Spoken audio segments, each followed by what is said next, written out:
Okay, I'll just show you how to pair a mobile to the Bluetooth Sync 3 audio system in this 2017 Ford Focus. The first thing we have to do is make sure that Bluetooth is on, like so, and then we're watching out at the bottom. Over we go to the actual audio unit. It's a touch screen, so you'll see there you've got phone and settings. You can do it one of two ways.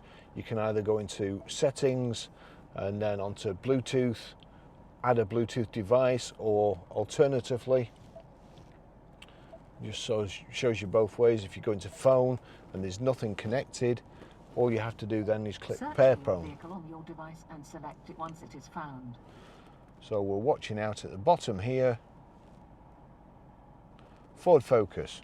So click Ford Focus. Confirm that the pin displayed on Sync matches the pin displayed on your device. So that's 925388. Yes, that's correct. Unlikely not to be, unless you're sat on a car park next to another phone. Allow contacts and favourite. Please stay alert to changing road conditions and use Sync's voice-activated features while your vehicle is in motion. So allow contacts and favourites to sync on your phone. Allow, and over here it's saying Barry's iPhone 12 connected successfully. Automatic contact download. Finish. So I'll click finish, and there you go. That's it done.